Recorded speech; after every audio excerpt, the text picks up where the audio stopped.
అందరికీ నమస్కారము. నేను మీ సింగరబాబుని. శ్రీవారి బ్రహ్మోత్సవాల్లో భాగంగా 6వ రోజు సాయంత్రం 4 గంటలకి 2013కు మునుపు వెండి రథము, 2013 తర్వాత 78 కేజీల స్వచ్ఛమైన బంగారంతో తయారు చేయించినటువంటి బంగారు రథంలో శ్రీదేవి భూదేవి సమేత మలయప్ప స్వామి వారు ఊరేగింపుగా వెళతారు. అదేవిధంగా శ్రీవారి బ్రహ్మోత్సవాల్లో భాగంగా 8వ రోజు ఉదయము బ్రహ్మదేవుడు, విశ్వక్షేణుల వారు వీళ్ళందరూ కలిసి అక్కడ ఒక యాగాన్ని చేసి తదనంతరము ఈ చక్రరథంతో తయారు చేసినటువంటి రథం మీద స్వామివారిని ఊరేగించినట్లుగా మనకి పురాణ ఇతిహాసాల ద్వారా తెలుస్తూ ఉంది. అందుకని దీని మీద శ్రీదేవి భూదేవి సమేత మలయప్ప స్వామి వారు కూడా ఊరేగుతారు. ఈ రథోత్సవంలో కేవలం మహిళలు ఎందుకు లాగుతారనేటువంటి సందేహం చాలామందిలో ఉంది.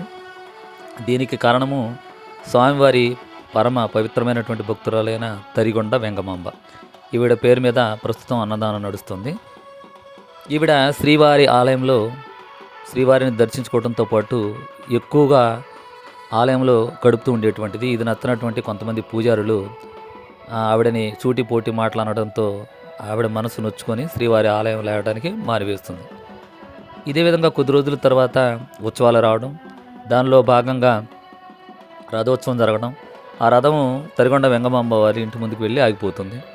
ఆ తర్వాత ఎంతోమంది జనాన్ని పెట్టి లాగించినా కూడా రథం ఒక్క ఇంచు కూడా ముందుకు కదలనటువంటి పరిస్థితి.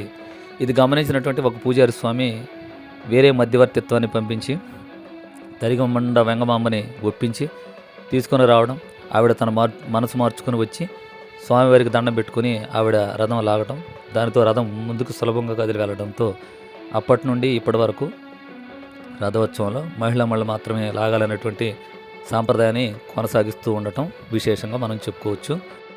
ఇతర విష్ణు ఆలయాల్లో కూడా రథోత్సవం అనేది ఖచ్చితంగా ఒకటి ఉంటుంది.